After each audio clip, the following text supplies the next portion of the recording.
difficulty. Yep, we're good. All right, so we're gonna warm up quickly. I'm going to get you guys to do a bit of a drill with your dummies. I have always been a big fan of this drill. This is S-mount without the hands.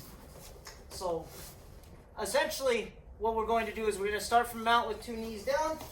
I'm going to lace my hands behind my head, and to warm up, I'm going to just walk myself into the S-mount that we talked about last class without using my hands.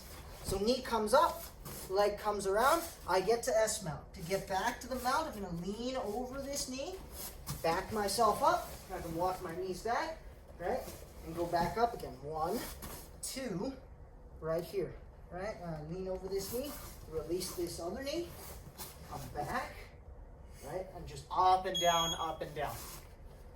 Not using your hands. Of course, using your hands, allowing you to distribute your weight would make this a lot cleaner, but the challenge here is to not use your hands.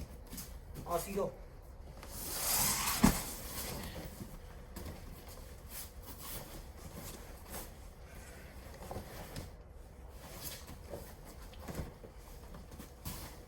Good. Nice. Pinch nice and tight. Nigel, I would suggest that you start by pinching your dummy's arms between your knees. There you go. Just don't let them flop all the way out. That's gonna make this position a little more difficult. You see Coach Nathan? He's not using his hands to contain the arms, but he's got those arms in there, pinched in.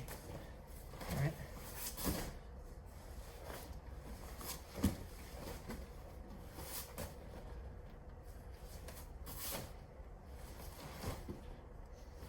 Good. Perfect, Nigel.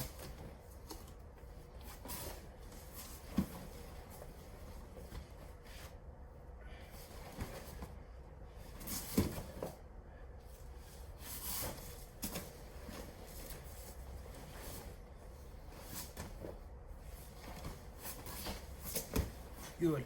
You don't necessarily have to lace your hands behind your head. Just make sure you're not using your hands to help you. Really. If you want to keep your hands in front of you, kind of floating, that's fine.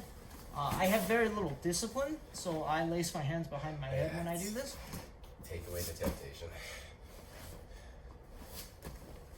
Try not to lift your legs.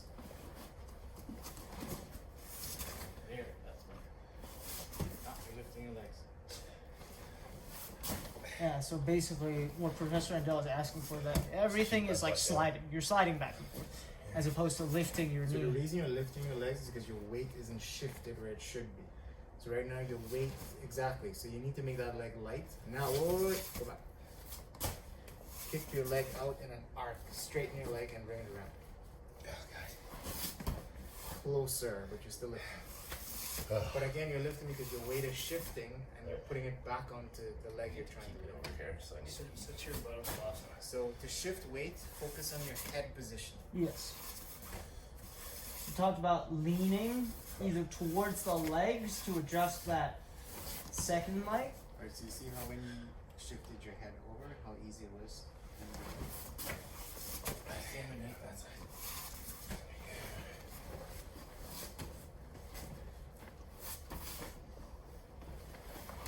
a lot better on that side. Good. This is very much a good side, bad side. You're still lifting. So keep your head over that knee, but kick this leg up to me. Kick it to me. There. Now we're, yeah. So now pull your head back to your butt and pull your heel. So your head has to move. You can't stay in one spot. Yeah. I'm still lifting that. This becomes especially important without your hands. Being able to use your hands allows you to really adjust your weight and how you're distributing it. So this is There you go. largely the challenge with this position. And as you can see, I'm sure I'm not doing it perfectly either. Before you were keeping your head in one spot. Yeah, it's gotta kind of. It has to go opposite to the leg. Yeah. Again, when you're working without your arms, your head basically has to act as a counterweight for your leg. So just really quickly as an illustration, think about it this way. So the Uchimata is a place where this comes up a lot. We're not going to talk about the Uchimata, but instead you're just gonna look at how high my leg can raise relative to the position of my head. So the lower my head goes, the more I can raise my leg. My balance is terrible. But if I keep my head upright, this is about as high as my leg goes. Instead, it's like ankle mobility, but if I drop my head, you can see that leg lifts a little bit higher. Coach Nathan might be a better demonstration of this. Just hold on to his first and do. But here we go, right? I'm going to keep my head right up tall where it is right now. This is about as high as my leg goes. Okay? It's not going to go any higher than this. You can already see me starting to cheat. But if I stay upright, this is about the range of motion I have. It's like you kick sport. Exactly. Right? So, like this counterweight principle, the lower my head goes, the more my leg can move. So I have to use my head essentially as a counterweight for my lower body. So if you're trying to shift your weight and move one leg, sometimes referred to as unweighting a leg, you have to move your head in the opposite direction. You kind of have to lean, right? So there you go. Coach Nathan's a much better illustration of that principle. It's easier to go forward. We're going to talk about the arm bar now. So, spent all day last day talking about the mount.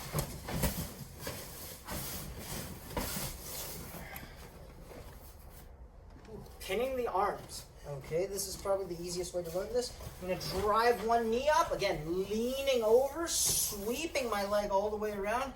And you can see, again, not consciously doing it, but as I lean over and I bring this leg around, as it gets to this point, I'm going to adjust my head towards my partner's feet. Okay, and I'm going to clamp this in nice and tight. I like to use my top arm to gather the arm, so my top arm is going to control the arm closest to me. My bottom arm can be doing a number of things. The really old school thing to do would be to hang on to the pants or the leg down low. This will help you lean your weight as well, but it stops the running escape. So I grab the legs. This top leg is going to go gently over the face. So I'm not taking a big step. I'm going to comb my dummy's hair, essentially, here. Once the face is covered, I can drop to my butt, lean back, take the slack out, pinch my knees, curl my heels, and finish the arm lock. It's a little awkward because the arms are so short, but that is the idea. So pinning the arms, knee up, sweep that leg around over the shoulder. Top arm controls the arm, bottom arm can control the leg if you have access to pants, or you can just hold on to the piece of it. I lean, unweighting this leg, I'm going to comb the hair, and I'm looking for contact with the top of my dummy's head. Just brushing the top of the head, sitting down, falling back, keeping everything straight, knees together, heels in, and hips up. Good. Off you guys go.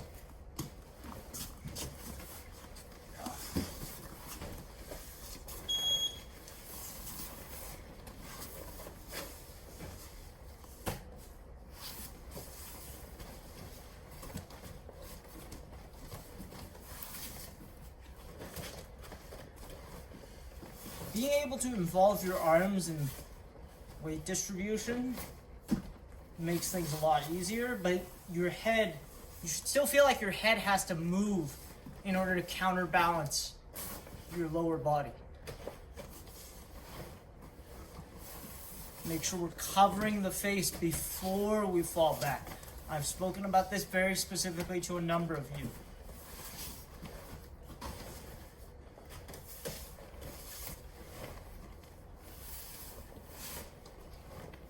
Some of you guys are still lifting your legs. You can't lift your legs. So Mike Doyle, you're lifting your leg when you slide up. You cannot lift your leg. You have to focus on your head positioning. I'll explain after the drill.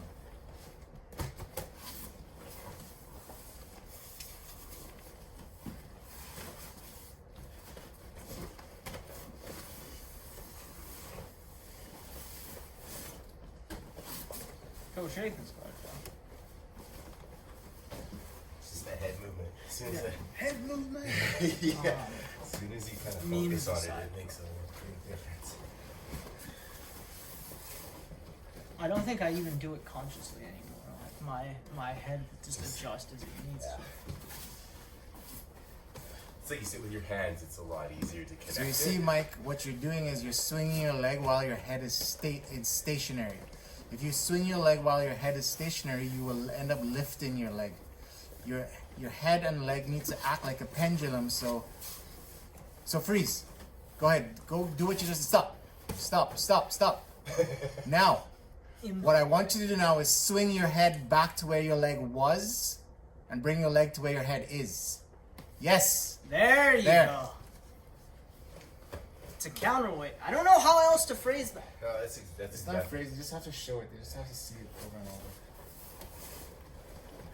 Sometimes words are fine, but they have to. You have to either you have to physically move them, or how I stood with you and Yeah. showed you what to do. That's totally what I need. I'm glad I can be in here. It's a lot smoother now, Mike. Good. Live partners, switch if you haven't already.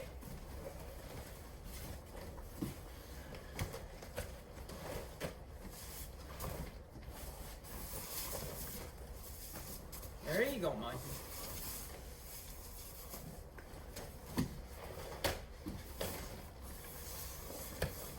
Until we do this without. Good work, Brandon. Hopefully your knees are doing fine. Without arms. That's what we're about to do.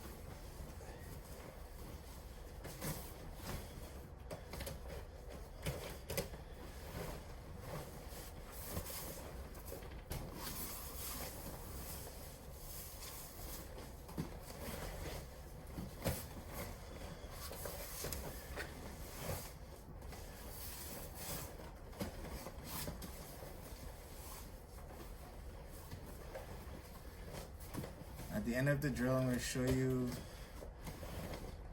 a black belt trick. Okay. I was just observing everybody. Nobody's doing it. Nobody's doing it. I'm probably not doing it either. You're not doing it. Yeah. It's a very small thing. All right, take it away, Professor. Yeah, you do your arm bar. Okay, when I tell you to stop, stop. Okay. Actually, what I want to do is, can I make an angle this way? Yeah, now go. You want me to do it on a certain side? Yeah, the same way you're doing it. So slide the other knee up. Okay. Complete it. Well, finish it. Alright, do one more time. When I say stop, stop. Stop.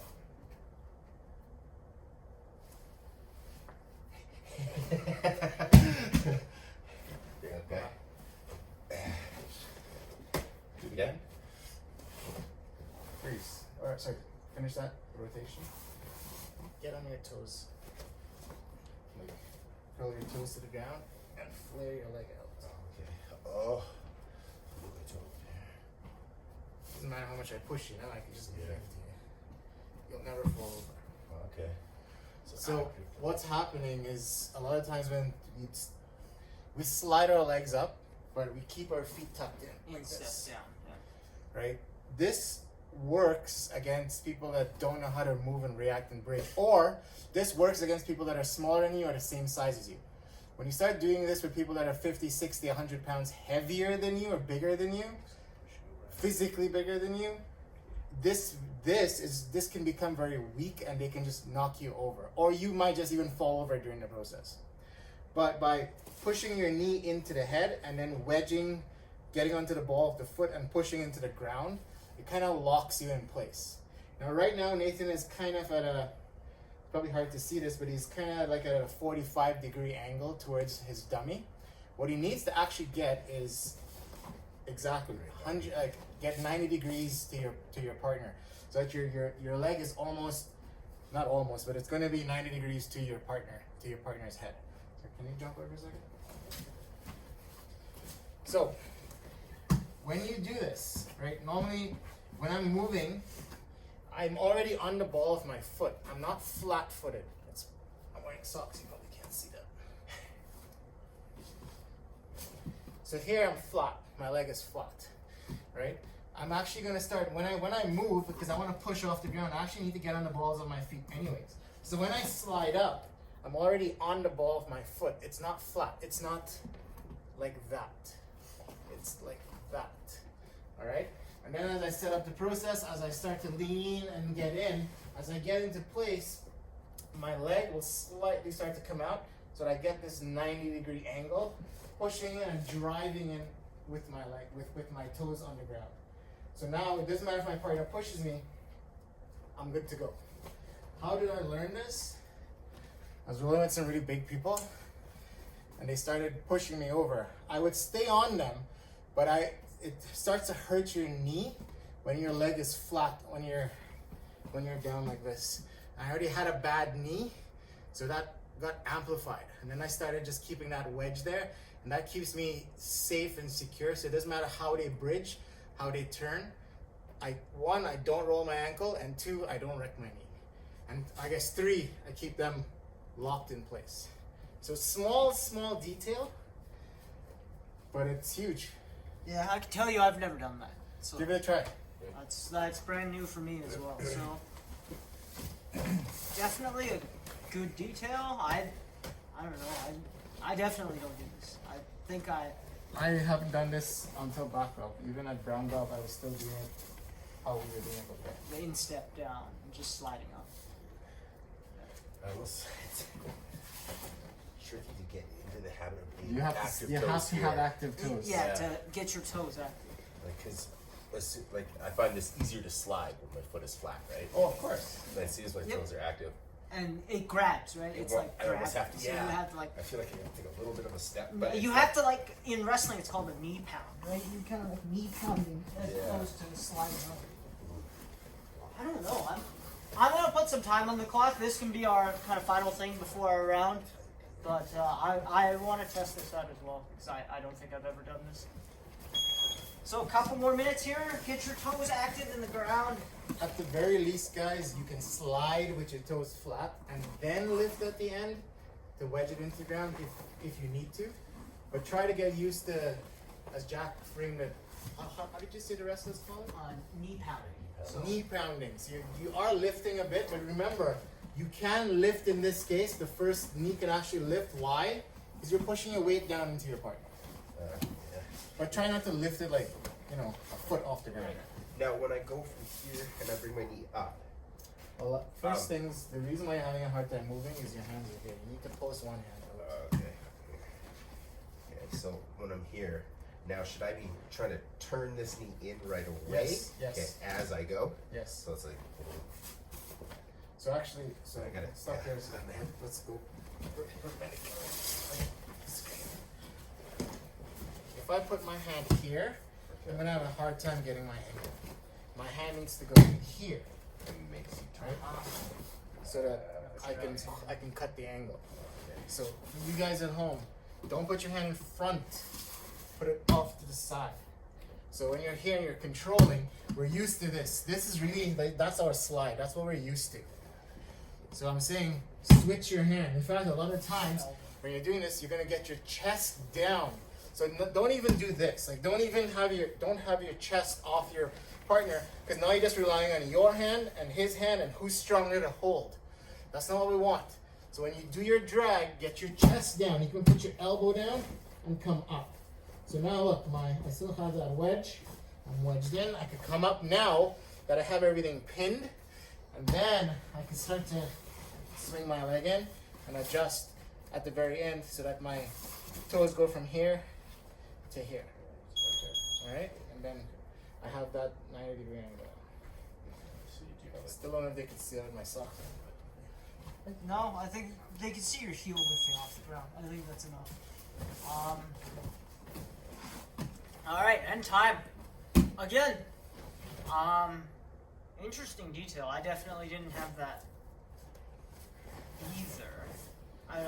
I do a lot of arm bars, and I've never done that. So So what I have done recently, what I have done is I've used the old method where we slide, keep everything flat.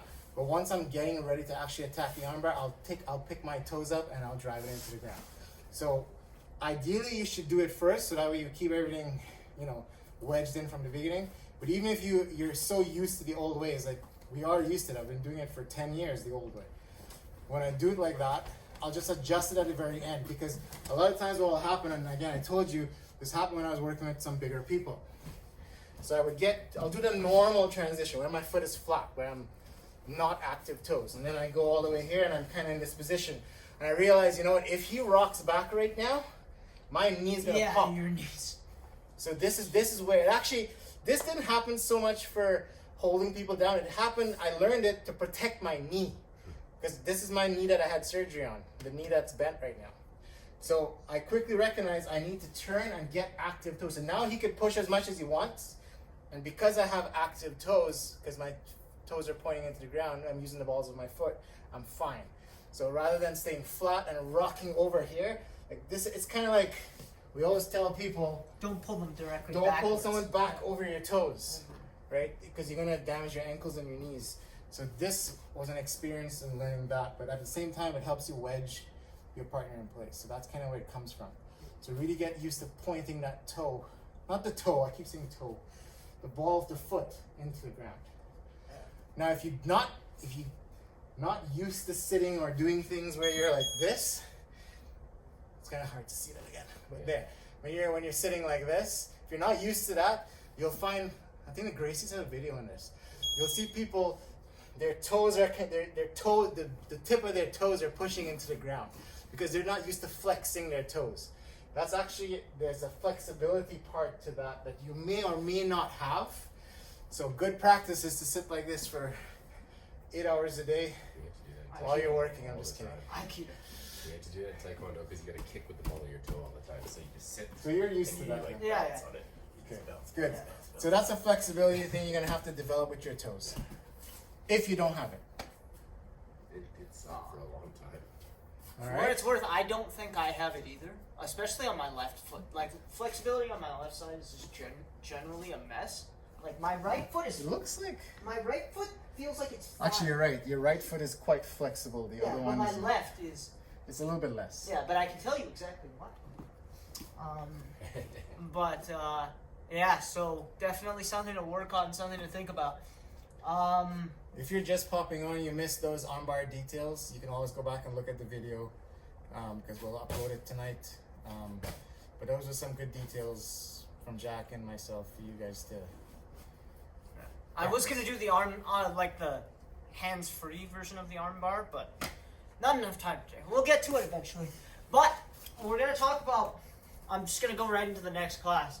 So we're going to talk about You might want to cut my phone there. leg locks.